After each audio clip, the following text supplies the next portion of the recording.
అందరికీ నమస్కారం। ఈ రోజు మనం ఎంతో టేస్టీగా ఉండే స్పైసీ గార్లిక్ దోసను ఈ వీడియోలో నేర్చుకుందాము। మనకి రెగ్యులర్ గా వేసుకునే దోస పిండి ఇంట్లో అవైలబుల్ గా ఉన్నప్పుడే ఈ గార్లిక్ దోసను ఒకసారి ట్రై చేయండి। చాలా స్పైసీగా అలాగే టేస్టీగా ఉంటుంది। ఇదే గార్లిక్ దోసతో మనం ఎగ్గును పగలగొట్టుకొని ఎగ్ దోసను కూడా వేసుకోవచ్చు। ఇది కూడా చాలా బాగుంటుంది। ఇక ఏ మాత్రం ఆలస్యం చేయకుండా వీడియోని స్టార్ట్ చేసేద్దాం। ముందుగా గార్లిక్ చట్నీని ప్రిపేర్ చేసుకోవడానికి ఒక మిక్సీ జార్లో ఒక 20 సాంబార్ ఉల్లిపాయలు అలాగే ఒక 20 నుంచి 25 తొక్క తీసిన వెల్లుల్లి, చిన్న ఉసిరికాయ సైజ్ అంత చింతపండు, అలాగే 7 నుంచి 8 ఎండుమిర్చి, మీరు కారం ఎక్కువగా తినే వాళ్ళైతే 9 కూడా వేసుకోవచ్చు। ఇందులోనే 2 మీడియం సైజ్ టమోటాసు బాగా పండినవి తీసుకొని కొద్దిగా పెద్ద ముక్కలుగా కట్ చేసుకొని మిక్సీ జార్లో యాడ్ చేసుకోవాలి। వీటన్నిటిని కూడా ఒకసారి బాగా గ్రైండ్ చేసుకోండి। ఇవి కొద్దిగా గ్రైండ్ అయిన తర్వాత ఇందులో 1/2 టీ స్పూన్ జీలకర్ర అలాగే రుచికి సరిపడా ఉప్పును కూడా వేసుకొని మరలా మూత పెట్టేసి బాగా మెత్తగా గ్రైండ్ చేసుకోవాలి। అంతే, మనకి గార్లిక్ చట్నీ రెడీ అయిపోయింది। చూసారా ఎంత సింపుల్గా ఎంత కలర్ఫుల్గా ఉందో। ఇప్పుడు ఈ చట్నీకి పోపు పెట్టుకోవడం కోసం స్టవ్ ఆన్ చేసి కడాయిలో 2 టేబుల్ స్పూన్లు ఆయిల్ వేసుకొని వేడి చేసుకోవాలి। ఆయిల్ వేడిన తర్వాత 1 టీ స్పూన్ మినపప్పు అలాగే ఆవాలను కలిపి వేసుకొని వీటిని కొద్దిగా దూరగా వేయించుకున్న తర్వాత మనం ముందుగా మిక్సీ పట్టుకున్న టమోటా అలాగే ఉల్లిపాయ పేస్ట్ని ఇందులోకి వేసేసుకోవాలి।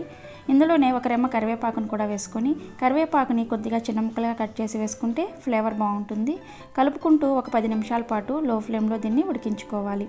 మనం అన్నీ పచ్చివే గ్రైండ్ చేసుకున్నాం కాబట్టి ఒక 10 నిమిషాలు ఇలా ఉడికించుకొని ఆయిల్ పైకి తేలిన తర్వాత స్టవ్ ఆఫ్ చేసేసి పక్కన పెట్టుకోండి। ఇప్పుడు దోశ వేసుకోవడానికి ప్యాన్ని బాగా వేడి చేసుకొని మంటని లో ఫ్లేమ్లో పెట్టుకొని మనం రెగ్యులర్గా వేసుకునే దోశని ఈ విధంగా వేసుకోవాలి। దోశ వేసుకొని పైన పచ్చిదనం అంతా పోయిన తర్వాత మాత్రమే మనం ప్రిపేర్ చేసుకున్న ఈ గార్లిక్ చట్నీని దోశపై వేసుకొని ఈవెన్గా స్ప్రెడ్ చేసుకోవాలి। ఈ విధంగా ఈవెన్గా స్ప్రెడ్ చేసుకున్న తర్వాత పైనుంచి 1 టీ స్పూన్ ఆయిల్ని కూడా వేసుకొని దోశ బాగా ఎర్రగా కాలే వరకు కాల్చుకోవాలి। చూసారా, దోశ ఈ విధంగా ఎర్రగా కాలిన తర్వాత దీన్ని ప్లేట్లోకి తీసుకొని సర్వ్ చేసుకోవడమే। ఇదే విధంగా గార్లిక్ చట్నీని వేసి పైన పచ్చిదనం పోయిన తర్వాత ఒక ఎగ్గును పగలగొట్టుకొని ఎగ్ దోశను కూడా వేసుకోవచ్చు। అయితే ఎగ్గును పగలగొట్టుకొని వేసుకున్న తర్వాత కొద్దిగా లైట్గా సాల్ట్ని స్ప్రింకిల్ చేసుకొని పైనుంచి కొద్దిగా ఆయిల్ని కూడా వేసుకొని ఇది బాగా కుక్ అయిన తర్వాత ఎగ్ దోశను మాత్రం మరొక వైపు కూడా తిప్పుకొని కాల్చుకోవాలి। ఒకవైపు బాగా ఎర్రగా కాలిన తర్వాత మరొక వైపుకి తిప్పుకొని కాల్చుకొని సర్వ్ చేసుకోవడమే। చూసారా, ఎంతో టేస్టీగా ఉండే మనకి గార్లిక్ చట్నీ దోశ, ఎగ్ దోశ అలాగే నార్మల్ కారం దోశ రెడీ అయిపోయాయి। మీరు కూడా ఒకసారి ట్రై చేసి మీ ఫీడ్బ్యాక్ని మాకు కామెంట్ చేయండి। అలాగే ఈ వీడియో మీకు నచ్చినట్లయితే మీ ఫ్రెండ్స్తో అలాగే తెలిసిన వారితో కూడా షేర్ చేసుకోండి।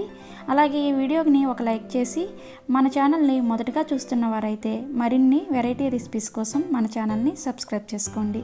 దోశ బేటర్ రెసిపీ కావాలంటే కింద డిస్క్రిప్షన్లో లింక్ ఇస్తాను, చెక్ చేయండి। Thank you for watching.